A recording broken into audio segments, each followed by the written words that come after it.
back, and the kitchen was off to the right of the boardroom. And then the offices were on the left side. And on the right side was the entrance to the main dining room. And as you came into the main dining room to the right, it looked like they had a porch at one time that was enclosed, and they made a bar, and so it would be like a grill area or cocktail lounge. And but then they'd have the big main dining room. I would say big in those days to me was, probably 30, 40 tables is all it was. And then off the back of that was a screened-in porch area. It was cement, and it had a canvas roof on it and screening around it. And you'd sit out there and you'd overlook the creek on 10. It was open at that time, and you could watch the golfers come down 10, which was then at number 1. And then underneath that was the men's locker room. It was an addition, and then the rest of the men's locker room and the men's grill were underneath the dining room. And you went down there, and the ceiling was only about 7 feet, and the piping and the plumbing was all exposed under there. And I remember they had a men's grill with the swinging double doors, and they were leather, and they had a little little window.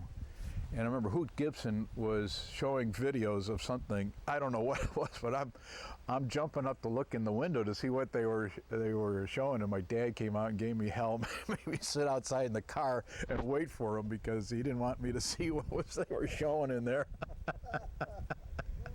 Where did they have the carts, or did they have carts? Well, I remember at where the green was on 10.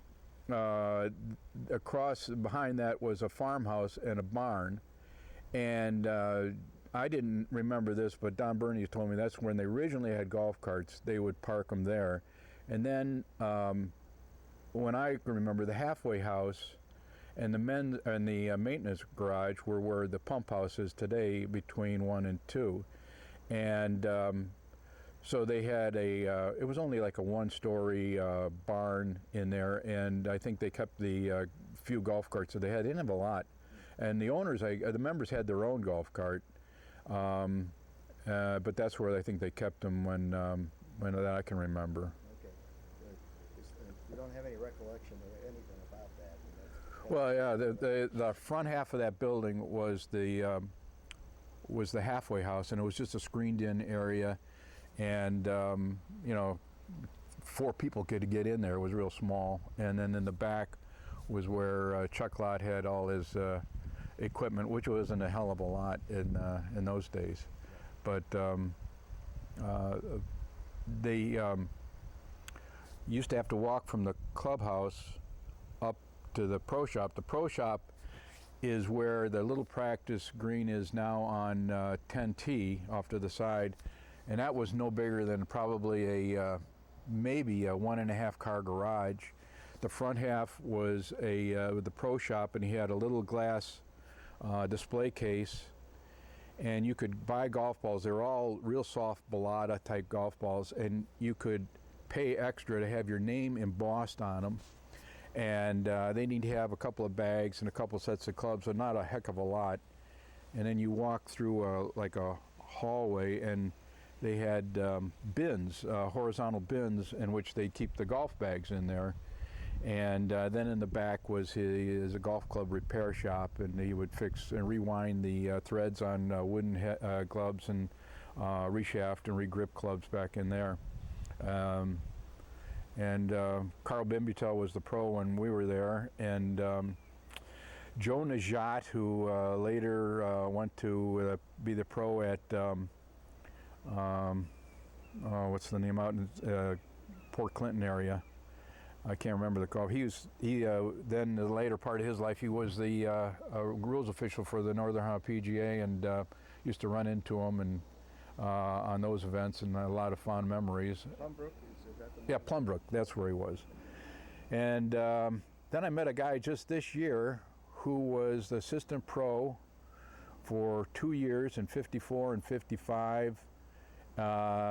He was 24 years old at the time, and he's now in his 80s and lives he was a member at Chagrin Valley, and he remembers they used to go down to used to be Kelly's now, which is the cabin club used to be Kelly's then, every night after work, and he said he became a great alcoholic thanks to those people, and but he remembers given a junior golf program, he would work with the junior golfers, and he met his wife there. She was a daughter of a member, and so a lot of, it's funny how, circle people, come back to remember the old days, kind of thing. But a lot of fond memories, You mentioned junior golf, Mike. Was it a formal program back in those days? Yeah, they used to. Is that how you learned, or did your dad teach? Both. We would have, it seems to me, a lot of kids, because they would set up in rows, and then the pro and the assistant pro would work up and down the row, working on the various aspects of the game, and then we would play golf, whether it was 9 holes or 18 holes, and we had junior golf championships, and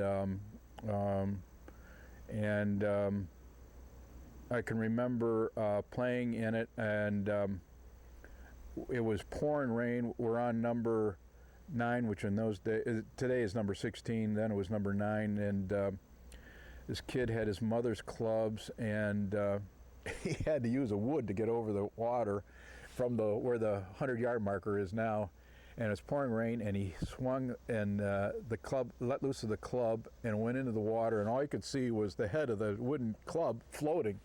And he took his shoes and socks off and went into the lake because his mother was going to kill him if he lost that club. But he played the rest of the hole with his bare feet. He was soaking wet from the rain, so he didn't care.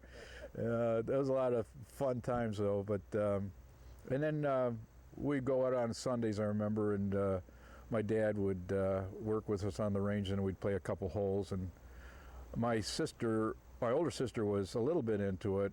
My younger sister was not at all, and she got intimidated because I remember we started out on, it would be number 1, and which was 10 at those days, and she'd swing and she'd miss, and she'd swing and she'd miss, and I'm counting. And I said, that's 1, that's 2. And she gets so upset. She said, I haven't hit it yet. I quit. She threw her club down and walked off.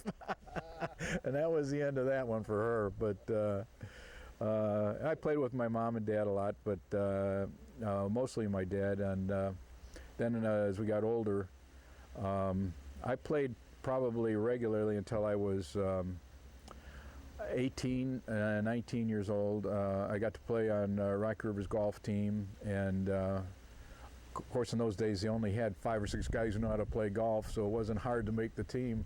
But and then when I went to college, I played a little bit, but I had basically quit golf for like 8 years because raising a family, there's just no time for it, And if my dad would once in a while take me out to play, I got to play with him, and I think that was basically if he couldn't find a game with somebody else, he would take me. So. I have one question about the old clubhouse. Question came up when they built the one that was built in '61. The old building, was it torn down, or did they burn it down? Somebody said that one time, made a comment that they burned the old clubhouse down with the fire department practicing or something. No. Do you recall anything about that? Yeah, they tore it down. There was the original clubhouse did have a fire, but this was way before my time. Okay. And then it's when they'd added on to that quite a bit, and I can remember from just the way it was laid out. But I remember Chuck Lott would go over to they were knocking the thing down, and he was going into the dumpster and getting pictures and trophies. They were just throwing everything away, and he saved a lot of the old pictures that we saw hanging up on around the clubhouse. And if it wasn't for him, a lot of that stuff would have been gone. They just never bothered to, memorabilia was not a big thing, I guess, in those days, but quite a, the one I remember, the picture he saved was the one in which they had a sign in front of the old clubhouse, and there was all the members were standing around behind the sign. It was like a family picture kind of thing, and he saved that, he said, out of the rubble that he picked out of the dumpster. So You probably have that in fact. I remember seeing it in the men's locker room area. Yeah. We have that big white sign. Yeah. Like we think of, Right. like it was a picnic or some big event. Right. Right. Talking about the different routings of the course throughout the years, from your earliest memory, today's number 10 was number 1. Right. How did the course go at that point? Well, it was, you go from 10 to 18 to 17, which was 1, 2, 3, and then 4 was 11, and 5 was 12. And I remember 5, the land is new 12 now versus old 12. New 12 was a big field, and it was owned by a church, and they had a big pergola kind of thing that I can remember. It was a picnic area with a roof over it, and a baseball diamond back there, and supposedly they used them on Sundays. I don't ever remember people being there, but for some reason the club bought it, and that's when they built the 19th hole that we have. But and then so it was basically the front 9 was flipped with the back 9, and